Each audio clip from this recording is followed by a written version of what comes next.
If you knew you were going to die today, and the doctor said to you, you will be dead in 6 hours, but you have time to say your goodbyes, and you have time to write your will or change it, who would you say goodbye to? Who would you write? What would you write? What will you change if you have a will? And what would you write if you don't? You have 6 hours, and then you will die. 2 people you have to, 2 things you have to make right. First, you have to get right with God. You have 6 hours. What would you say to the Lord? What would you confess to the Lord?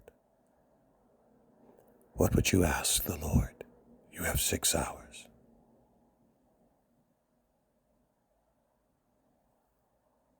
And when you have settled that, or perhaps, in fact, in many cases, you can't settle that until you first settle your issue with who you hate, who you have not forgiven, who you have abandoned, and who you have forgotten, and who you have done wrong.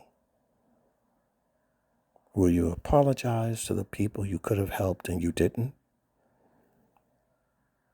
Would the children who you could have led and taught well, the ones you could have fed, the work of the Lord, or would you call up your clients in your business? What do you think? Well, it's hard to do that, isn't it? Because you probably don't believe you're going to die in 6 hours. You have no reason to believe that. See, people act differently when there's a television camera in their face than they do when there's no camera in their face. Oh, you put a television camera in their face and they immediately start smiling and, standing up straight, and they're at their best. They're putting on their best, and their best is usually fake, so it's not their best, is it? It's the lie they want you to believe and the lie they want you to see.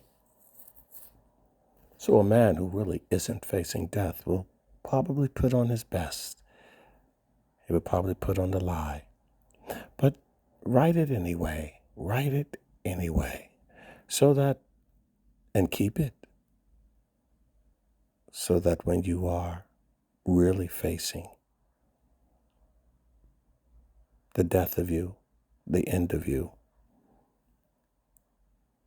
and you have time, if you will have time, no guarantee you will, but if you do have time to write it again, then write it that day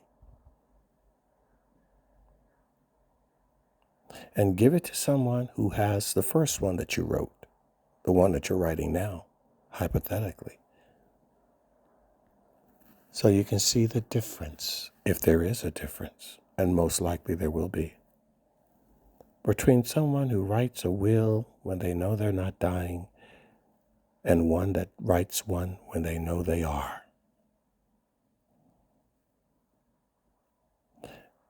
The Lord said, lay down your life, pick up your cross. That's a death machine. He wants you to die before you die. So only then will you be of any good to him on this earth. Now, when I say any good to him, it doesn't mean he can't use you. God can use everybody, even the ones that are going to hell. Everything is at his disposal. You can't stop him. But the benefit that you get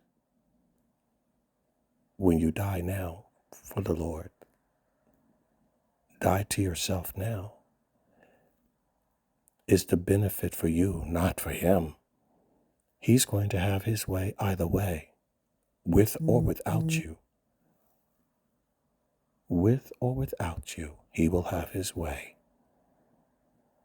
So if you want the benefit of that, you have to die yourself spiritually. Lay down your dreams, your goals, your ambitions, your wishes and dishes like Martha, and sit at his feet to do his will. To do his will. So that you can tell him, have thine own way, Lord, have thine own way. Thou art the potter, I am the clay.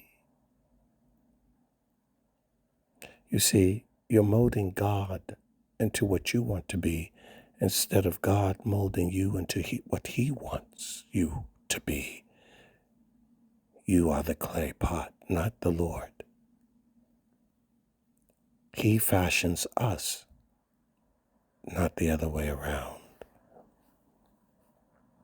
But too many of us fashion ourselves. We dress like we want, not like God would suggest. We drive the car we want, not like God would suggest. Free will. Have you not read David in the Psalms? Free will.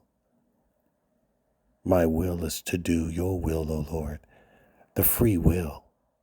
It's not to do your will. The free will is to do his. You've misinterpreted it. The Lord knows what I want. The Lord knows what makes me happy. Do you know what makes him happy?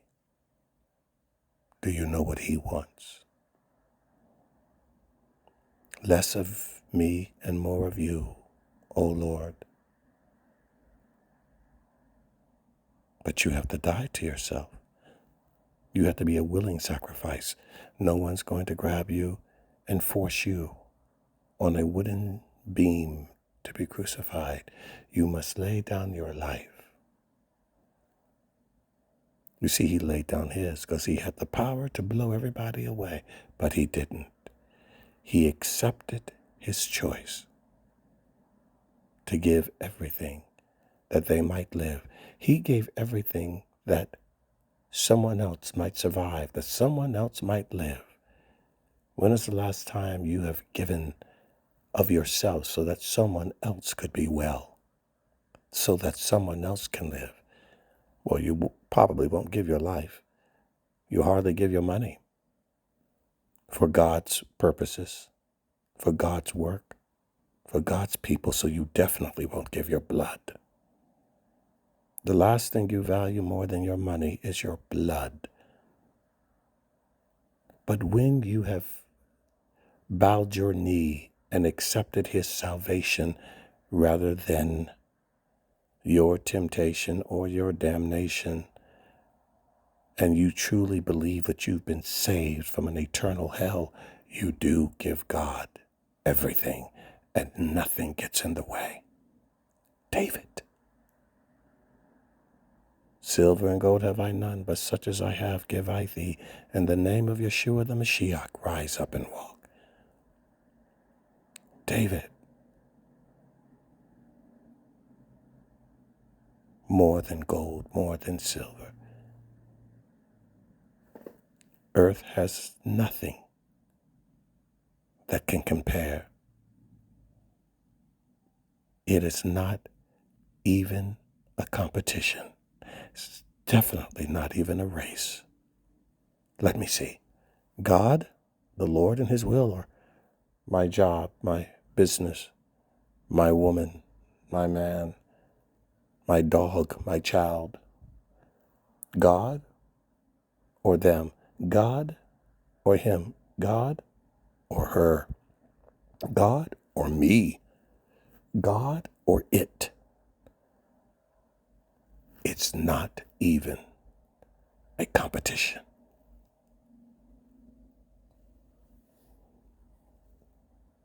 The Lord and the Lord only. What will would I write? Thy will be done. What would I give? Everything, because everything I have already belongs to him. Thy will be done.